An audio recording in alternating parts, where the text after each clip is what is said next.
Next up, we'll have Marnie, a native New Yorker. Uh, I should have asked you how to pronounce all these after the last time. Pagan, Lenape, African American Jewish. Marne Zafar is a fine artist and graphic designer. She attended the College of Architecture, Art, and Planning at Cornell University. As a college lithographer, her work has been acquired by the Metropolitan Museum of Art, the Museum of Modern Art, the Queen's Museum, and the Portland Museum of Art, and is in private collections. As a writer, creative director, and executive art director, she has worked at Vogue, Women's Wear Daily, Macy's, Dayton's, Hudson's, Marshall Fields, and now Butopia LLC. And she is a member of the TGI Fry Bread Native Writers Group in the Twin Cities, based at the Loft. Marnie loves living life with a smile and much laughter, enjoying her writing, art, beading, quilting, her 2 cats, and visiting her family and friends. Please welcome her.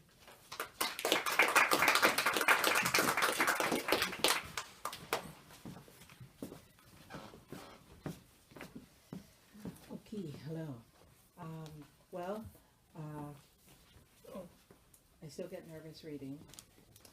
I'm one of the TGI Freibriters, and we're based out of the Loft. We're a Native Writers group.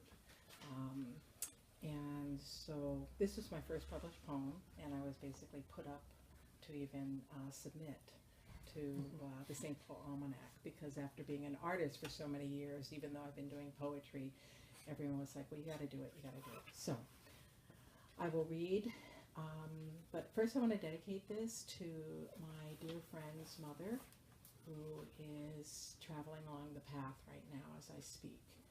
And she's one of my oldest friends, and she's in Florida. So, Wanishi,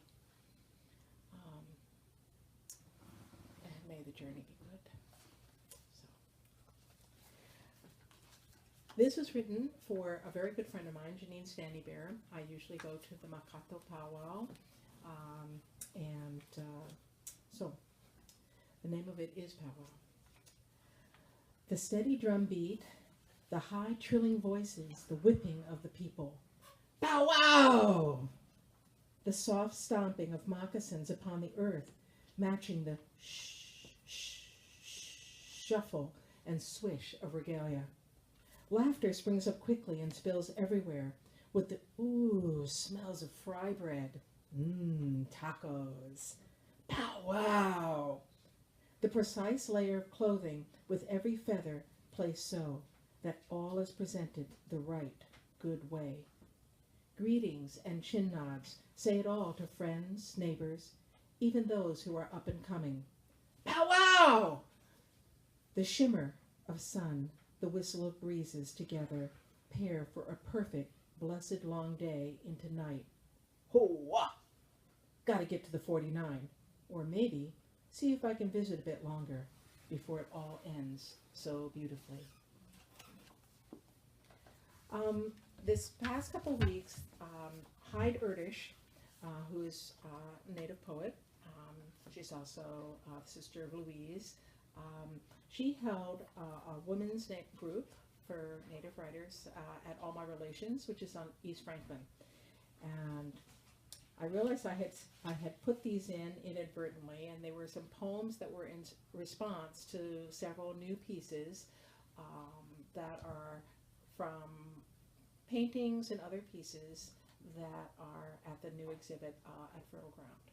So, twist, to begin. Twist over and under, wrap around and about. The yarn's colors speak to the blood, the land, the sky, moving between all and becoming as one. Twist under and over, wrapped about and around. The tight weave binds the sharp back and forth of the heart, with undulating scissoring, cutting, slicing, through, securing as one. Twist back and forth, wrap again and again.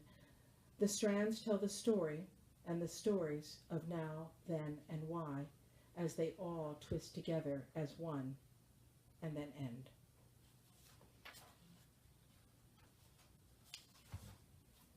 Wrap and tie. The wrap of yarn, the tie of fabric. They speak in colors, their sentiments for blessings, to be heard, to be seen, to be admired for all that they give in love. Tossed by the wind, dancing in soft steps, as each send blessings, as each whisper the people's prayers. The wrap of fabric, the tie of yarn. Each tells the story of a language of its own. Each reaches the soul and the heart with its message. Each keeps wrapping and tying. This is called All of It. There are days when I wanted to be all of it and none of it. There are days when I needed to be all of it and none of it. There are days when I became all of it and none of it. The it is being my grandparents, my aunties, my uncles, my cousins from this side, my cousins from that. Who came from where? Where came from what? What came from when? When came from why? My relatives that swore by the newcomers, my relatives that swore at the newcomers, my relatives that were the newcomers.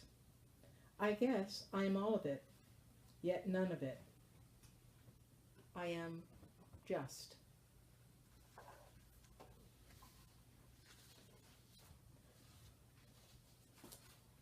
This was a poem I wrote when I had been thinking a lot about my grandpas. Both of them were at boarding schools, one in Oklahoma, but the other in Fort Peck in Montana. We were the dust on humanity's floor, and when they were not walking on us, we tried to make their schools, well, for a little, and we learned a little, at least enough to know better. Education came into our world the same way alcohol did, cut too many times to do any self-respecting soul any good. We were dust on humanity's floor, and they made us work hard at it, and orphaned us, got all tore up, and ain't hardly our future charging shut like an iron prison gate behind us. But we couldn't dig all those holes to heaven, too tough, while our heads were hurting bad. We were all the time the dust on humanity's floor, and we didn't need our women and children to settle things for us with their tears. That only made it all the easier for humanity to sweep us away, like red dirt into the dark, out of the way, out into the corners of existence.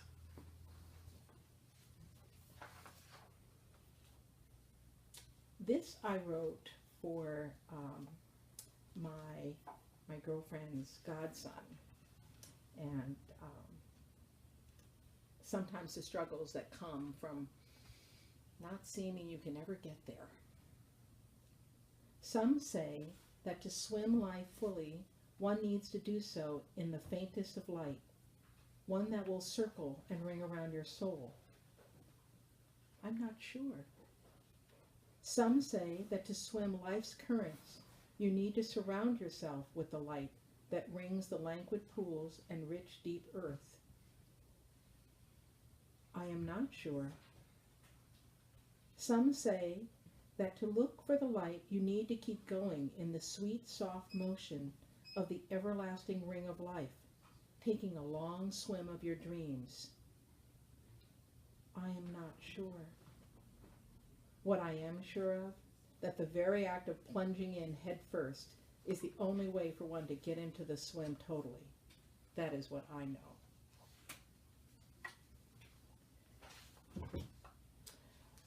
This was a piece I sort of actually, it's funny, a very good friend of mine, Colleen, is also a TGI Freibrider, and she's always talking about writing her poems on the bus. And actually my car was in a garage for a few days, and it was one of those, ooh, gotta take the bus. And so I now know what Colleen means. You're on the bus, you're sort of in your own zone, you start writing.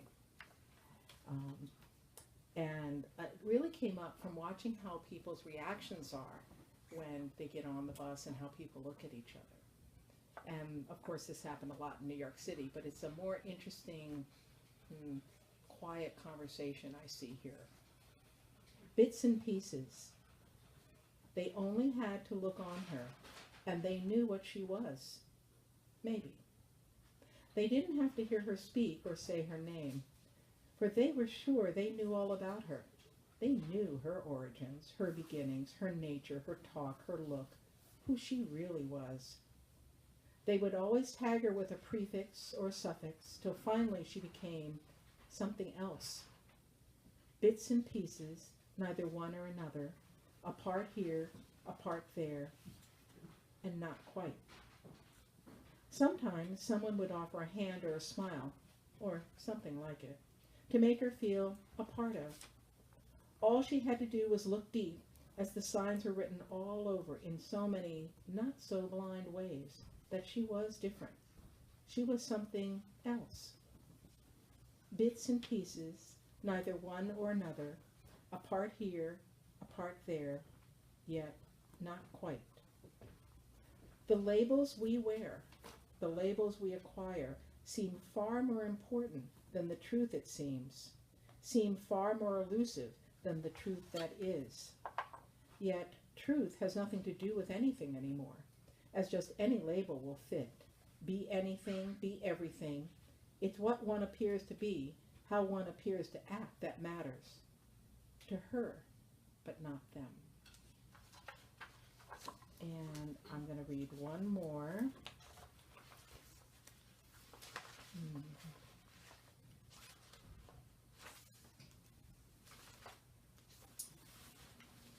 Well, I'll read two more. This one is about the Mississippi River. The river flow.